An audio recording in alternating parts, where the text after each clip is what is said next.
Hey there, I'm Ganesh from LearnEnglishLab.com, and I'm back today with another advanced grammar lesson for you. And the topic of this lesson is using may have and might have to express past possibility. Okay? Now, you should know that may and might are interchangeable, meaning you can use whichever one you want because they have the same meaning. And it's the same for may have and might have, except, of course, in questions. When we make questions, we generally use might more often than we use may. Okay? All right, let's look at some examples, and we'll talk about the meaning and the form of these. Number one is, I may have left the front door open. So imagine I go to a friend's place, and I walk in the door, and I suddenly think, hey, did I lock the front door of my house? My friend comes running and he says, hey, welcome, can I get you a drink? And I say to him, hey, I might have to go back. My friend says, why? You just got here. Why do you have to go back? And I might say, I may have left the front door open. Meaning, I'm guessing about the past. I'm not sure. My front door might be locked, or it might not be locked. But I'm guessing that I did not lock the front door. So I may have left the front door open. Of course, you can also say I might have left the front door open. Now, in this sentence, notice the form of this structure. You have may or might. And I'm going to put not in brackets because not is optional. It can be may or might not as well. Plus you have, and this cannot change. There's no have, has business because it's always only may have or might have. No may has or might has. That's wrong. Okay. So may have or might have. And then you have this past participle verb.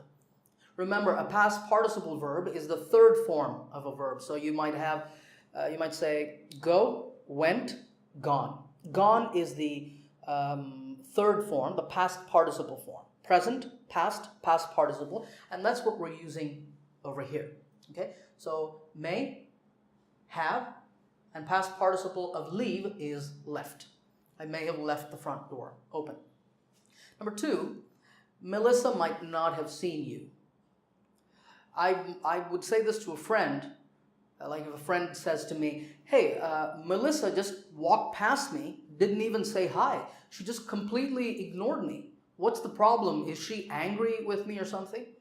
And I might tell my friend, Melissa might not have seen you, meaning if she had seen you, she would have said hi, but I'm guessing that Melissa did not see this friend. So Melissa might not have seen you. Again, we're using this not over here after might. May or might, interchangeable.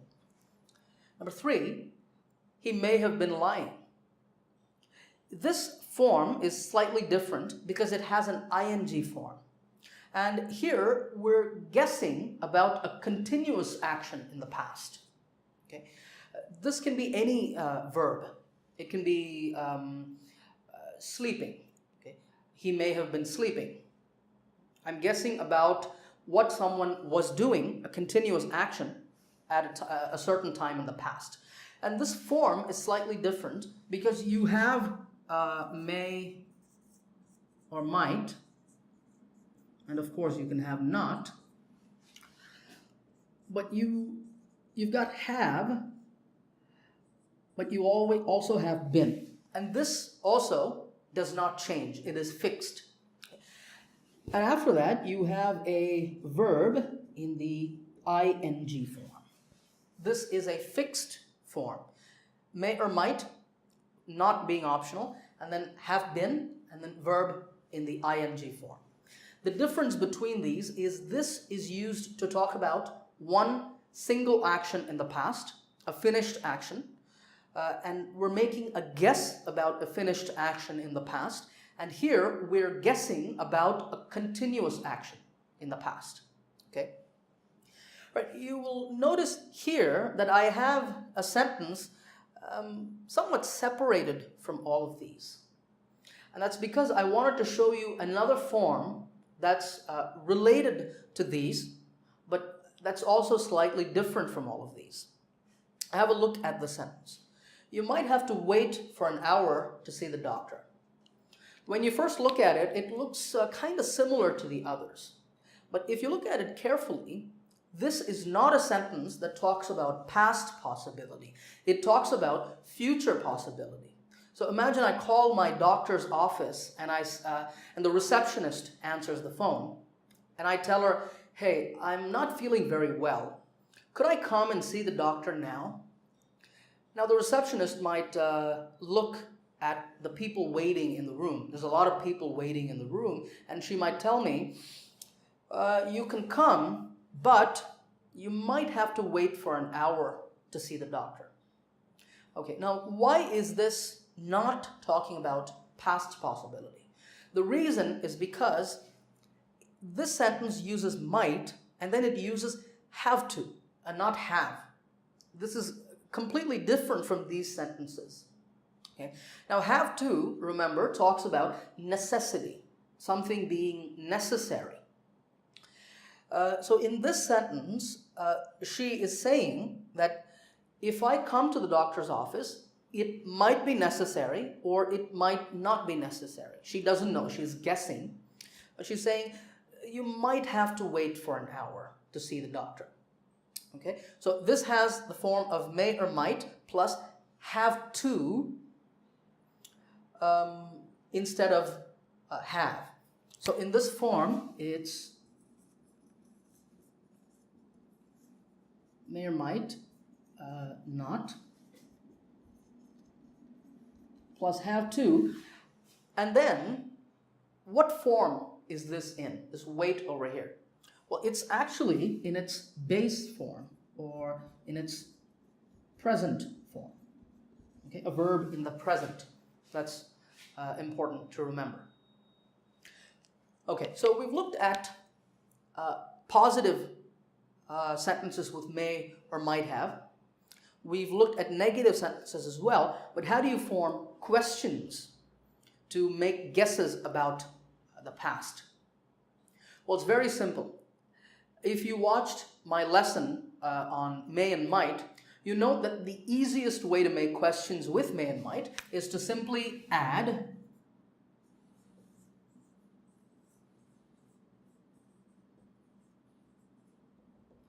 do you think? Okay, you take that off. So in this sentence, I'm going to change this to you just to make it more realistic. So take a look at it. Do you think you may have left the front door open? So someone might ask me, hey, do you think you may have left the front door open? And I might say, maybe I did. I have to go back now. Okay. You can turn all of these into questions simply by using do you think? Okay. I'll change this to me, just to keep it interesting. Do you think Melissa might not have seen me? Yeah, it's possible. Maybe Melissa didn't see you. Do you think he may have been lying? I believed him when he told me that he won $1 million in the lottery. But now that I think about it, do you think he may have been lying? I think he was lying. And here as well, let's change this to I. This is a question I might ask the receptionist of the hospital. Hey, do you think I might have to wait to see the doctor? Not for an hour, just wait. Hey, do you think I might have to wait to see the doctor, or can I go in straight away? And she might reply, I think you might have to wait for an hour to see the doctor. Okay? All right. Now let's move on, and I'm going to give you a test to see if you can use these correctly. All right, on the screen, I have some practice sentences, and I'd like you to rewrite these sentences using may have or might have. If you need, pause the video for a moment, think about your answers to these, and then play the video again. All right, let's now talk about the answers. Number 1, perhaps you've called the wrong number. To change this sentence, it's really easy. You first take the subject from the original sentence, which is you. So you, and then you choose either may or might. I'm going to say may, and then have. The past participle of the verb in the original sentence, call, is called. So perhaps you've called the wrong number becomes you may have called the wrong number. Number 2, maybe Christina didn't want to talk to him. This sentence is in the negative, so you use may not or might not. I'm going to use might not. Christina might not have wanted to talk to him. Right, this next sentence is a little tricky because it's a question and it's in the continuous form, so it's a little challenging for you. Is it possible that he was working out? Now, to make a question, use do you think. So, do you think he, and now we're going to use the structure have been and verb plus ing after may or might. So, do you think he may have been working out? The last sentence is, I think we will need to wear a special suit to enter the laboratory. Notice here that you have to. So this sentence becomes, we may have to wear a special suit to enter the laboratory. I hope you got all of them right. Keep practicing. Remember to subscribe this channel by clicking the subscribe button below. We've got lots of new lessons coming, and I'll see you in another video.